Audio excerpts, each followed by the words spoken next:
Ethan never expected to die on a Tuesday. He thought death would at least wait until Friday, or at the very least give him time to finish the leftover pizza in his fridge. But instead, fate shoved him headfirst into the path of a speeding truck, and when he opened his eyes again, he wasn't on the cracked pavement of Chicago anymore. He was standing in the middle of a rain-soaked street, his breath fogging in the cold night air, the scent of pine and something dangerously intoxicating curling around him. And that was the first time he heard the word, Alpha. Ethan blinked, his hoodie clinging to his soaked skin. The neon signs flickered in a language he recognized English, but the world felt twisted, charged with something primal beneath the surface. A car whooshed by, but instead of the usual urban honking, he caught whispers carried by strangers. They said it like a curse or maybe a prayer, Alpha, Omega, Beta. It didn't take long before Ethan realized he wasn't in his world anymore. Somehow, impossibly, he had slipped into the very Omegaverse novels he used to mock his best friend for reading. And the cruelest joke? He wasn't just a bystander. He was the Omega. The rain had almost stopped when Ethan stumbled into a dimly lit diner on the corner. The bell chimed above the door, and warmth enveloped him. The scent of coffee and fried food mixing with something else, something sharp, magnetic, and impossible to ignore. His stomach flipped before his eyes even found the source. Adrian. The man sat alone in the booth, his silver blonde hair catching the dull glow of the diner lights. He wasn't just handsome. He was arresting, like a storm trapped in human form. His gray eyes flickered up at Ethan, unreadable, and in that moment, Ethan understood one thing. He had read about this man before. Adrian Blackwell, the alpha antihero of Chains of Fate, the very novel Ethan's friend had shoved into his hands years ago. The same novel Ethan had tossed aside after calling it ridiculously melodramatic porn with extra steps. Now he was inside it, and Adrian was staring at him like prey. Lost, Omega? Adrian's voice was low, dangerous, the kind of tone that made Ethan's stomach clench against his will. Ethan bristled, instinctively shoving his hands into his hoodie pocket. I'm not an Omega, but even as the words left his lips, he knew how hollow they sounded. He could feel the way his pulse reacted to Adrian's presence, the way his body betrayed him with every inhale of that intoxicating scent. Adrian smirked, leaning back casually, but his eyes burned with quiet hunger. You'll learn fast. In this world, you don't get to decide what you are. Ethan sat in the booth across from him, fighting every nerve in his body. His brain screamed logic. This isn't real. You're dreaming. You're dead. Something. But the sting of the rain on his skin and the raw tension in Adrian's gaze told him otherwise. He remembered the plot. Adrian wasn't the hero. He was the tragic alpha doomed to destroy himself and the Omega who loved him. The story ended in blood, betrayal, and heartbreak. Ethan swallowed hard. That was the destiny of the novel. But Ethan had something the characters didn't. The first time it happened was by accident. Adrian reached across the table, brushing Ethan's wrist, and in that instant Ethan saw a memory of Adrian's hand around his throat. Weeks from now, a fight ending in disaster. His chest seized, panic clawing up his throat, and suddenly time reversed. The coffee cup fell back upright, the waitress turned on her heel again, and Adrian's hand had not yet reached him. Ethan gasped.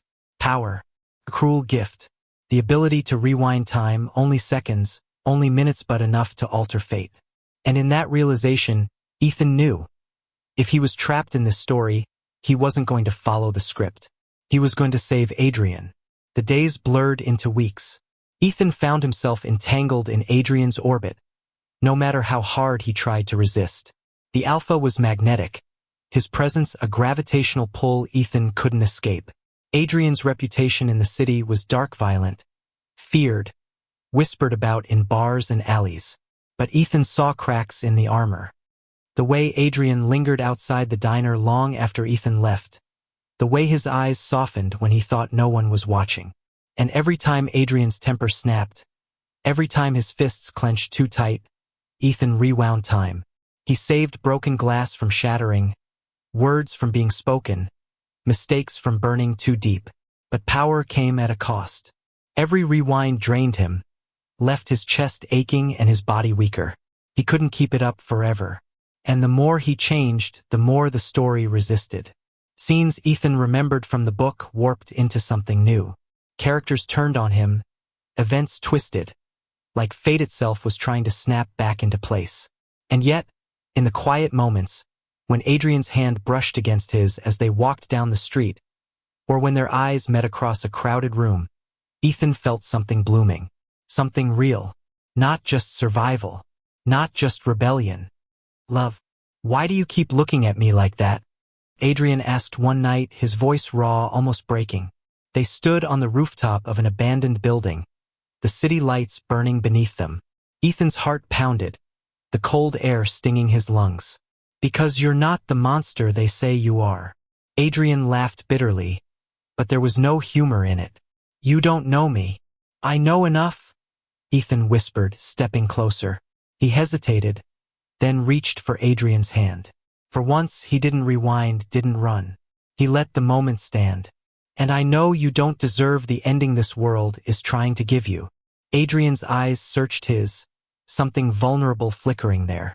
And for the first time since Ethan arrived in this twisted reality, the alpha didn't look like a storm. He looked like a man drowning, reaching for a lifeline. That night, Adrian kissed him. It wasn't gentle. It was desperate, rough, a collision of hunger and fear. But Ethan kissed him back, pouring every ounce of defiance and hope into it. Because if he had to fight against the story itself, if he had to tear apart fate thread by thread, he would. For Adrian. For them. The kiss should have been the beginning of something tender. But instead, it became the spark that lit a fire neither of them could put out. Adrian pulled away first, his breath ragged, his eyes wide as though he had betrayed himself. I shouldn't have, he began. But the words collapsed under the weight of the truth between them. Ethan's chest rose and fell as he whispered, then don't regret it. Not this. And for a heartbeat, the world around them stilled. No rain, no neon hum, no fate pressing down. Just two men caught in a moment they weren't supposed to have, and yet couldn't deny. But the world was merciless.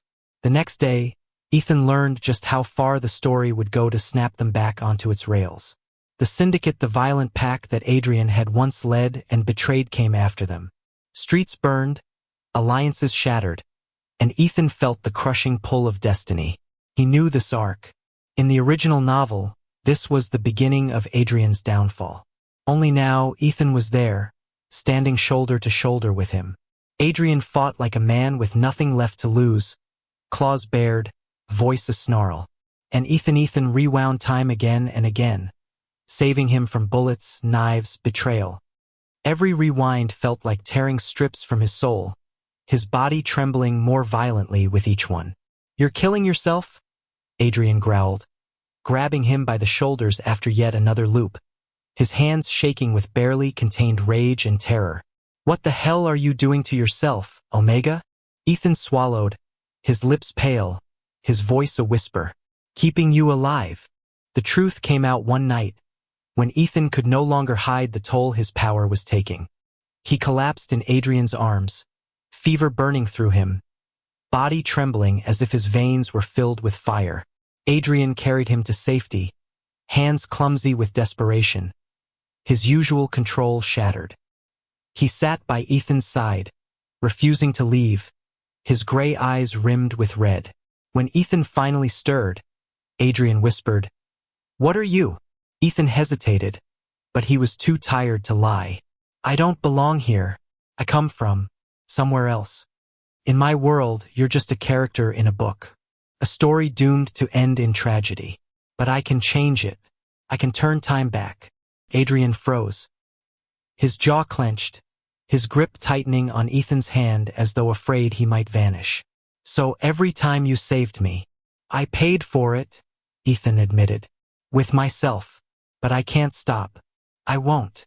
Adrian's eyes darkened, not with anger, but with something Ethan had never seen before. Fear.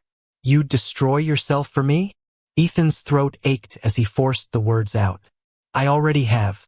And I'd do it again." Something broke in Adrian then. The alpha who had lived his whole life behind walls of dominance and fury finally let them crack. He bent his head, pressing his forehead against Ethan's, his voice shaking. "I don't deserve you." "Maybe not," Ethan whispered, tears slipping down his cheeks. "But I choose you anyway." The final battle was inevitable. Fate wasn't going to let them walk away easily. The syndicate gathered, stronger than ever, determined to drag Adrian back into their chaos. The city was on edge, blood running through alleys, fear choking the air. Ethan knew this was the endgame. In the book, Adrian died here, alone, betrayed. But Ethan had rewritten too much to let that stand. He stood at Adrian's side as the syndicate closed in. His body screamed, his heart stuttered, but his resolve was iron. Adrian looked at him, gray eyes blazing. "If you turn back time again, it'll kill you." Ethan met his gaze steady. "Then we end this without rewinding. Together." And for once, Adrian didn't argue. He just nodded, a silent vow in his eyes. The fight was brutal. Adrian moved like lightning, every strike a promise to protect what was his.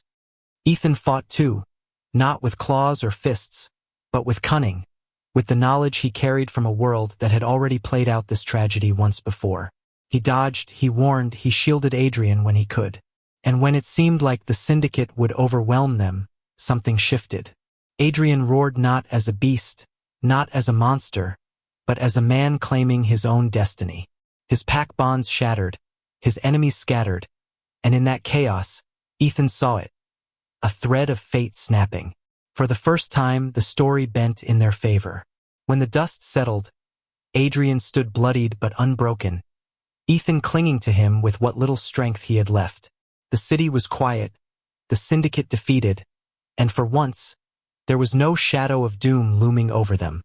Ethan swayed, exhaustion dragging him under. Adrian caught him instantly, holding him as though he might vanish. "Stay with me, Omega," he whispered fiercely. "Don't you dare leave me now." Ethan managed a weak smile. "Don't worry, I'm not going anywhere. Not anymore." Time passed.